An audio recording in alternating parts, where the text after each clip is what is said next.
అందరికీ నమస్కారాలు.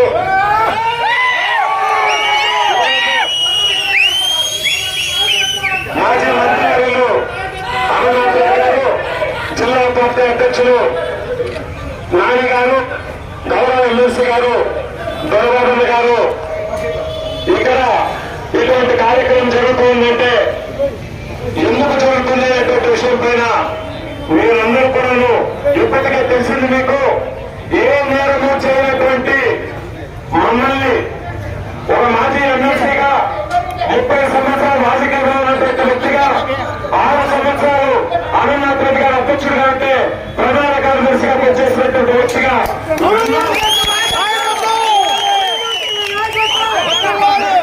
Attempt murder case అంట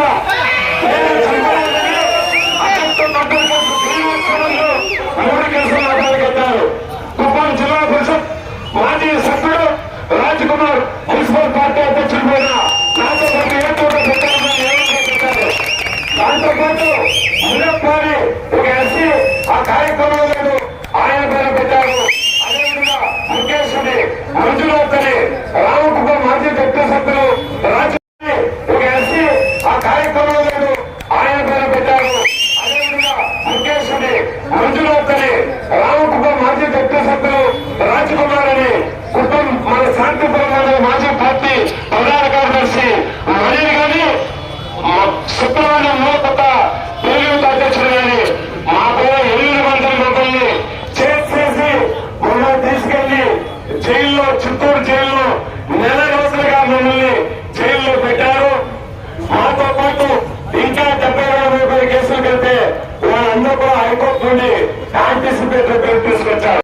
ఈ రోజు రిలీజ్ అయితే జైలు దగ్గర నుండి జిల్లా పార్టీ అధ్యక్షుల ఆధ్వర్యంలో అమర్నాథ్ రెడ్డి గారి ఆధ్వర్యంలో మాకు స్వాగతం చెప్తూ ఉంటే నేను ఒకటే చెప్తున్నా, దేశానికి స్వతంత్రం చేయడానికి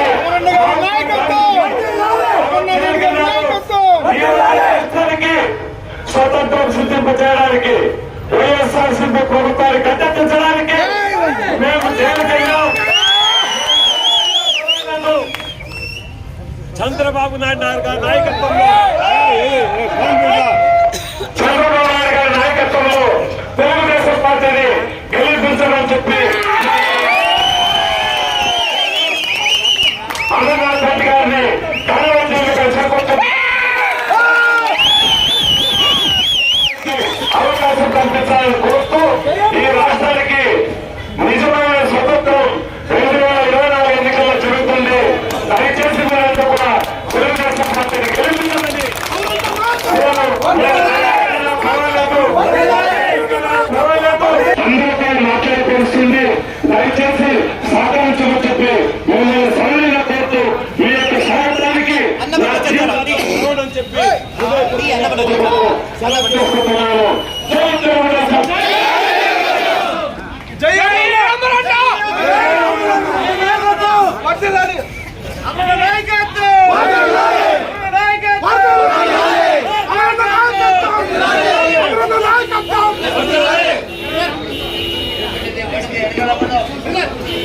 సమయం చాలా తక్కువ ఉంది. ఎందుకంటే ఈరోజు జైలు నుంచి బయట వెళ్తా ఉంటే అడుగడుగున పోలీసులు నిర్బంధించి మనల్ని డిలే చేయడానికి వాళ్ళు ప్రయత్నం చేశారు.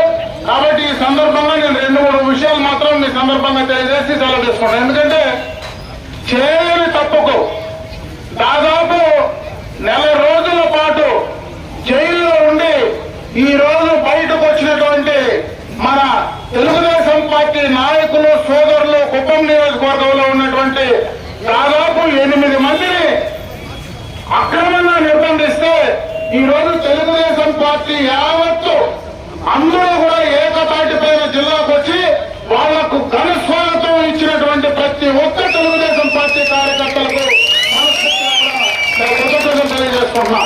అదేవిధంగా మన నియోజకవర్గంలో తెలుగుదేశం పార్టీ నాయకులు కార్యకర్తలు ఇంత బ్రహ్మాండంగా ఈ రోజు వాళ్ళకు స్వాగతం కల్పించిన దానికి మిమ్మల్ని అందరినీ కూడా చేతులెత్తి మనస్ఫూర్తిగా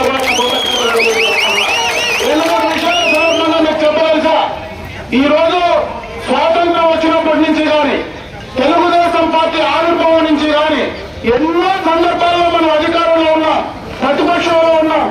ఎన్ని సందర్భాల్లో మనం ఉండినా ఏ రోజు కూడా ఇంత దారుణమైనటువంటి ప్రభుత్వం, ఇంత నీచంగా తిరగనటువంటి ప్రభుత్వం నేను ఎప్పుడూ చూడలేదని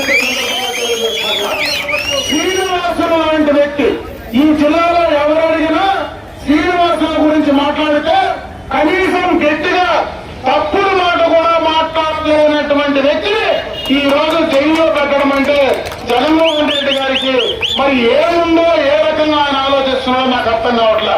ఏమో తెలుగుదేశం పార్టీ నాయకులను కార్యకర్తలను జైల్లో పెట్టి వేధిస్తే భయపడిపోయి ఇంట్లో ఉంటారనుకునేటువంటి భ్రమతో ఈ రోజు జగన్మోహన్ రెడ్డి గారు చేస్తూ ఉన్నారు. ఇంతకు 100 వెయ్యింతలు దీనికి మూల్యం తెలియజేసుకుంటున్నా. అదే కాకుండా నిన్న జగన్మోహన్ రెడ్డి గారు కుప్పానికి వచ్చారు. కుప్పానికి వచ్చి కుప్పం నియోజకవర్గంలో చంద్రబాబు నాయుడు గారు గడిచిన 32 సంవత్సరాల్లో ఏ అభివృద్ధి చేయాలన్నారు. కుప్పం నియోజకవర్గంలో 30 సంవత్సరాల క్రితం జగన్మోహన్ రెడ్డి గారి వయసు చూస్తే ఆ రోజు సరిగా ట్రీట్మెంట్ కూడా వేసుకోవాలనేటువంటి వయసు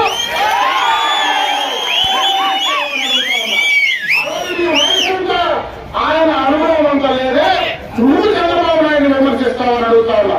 3 విషయాల సందర్భంగా నేను దృష్టి చేస్తా ఉన్నా. ఈరోజు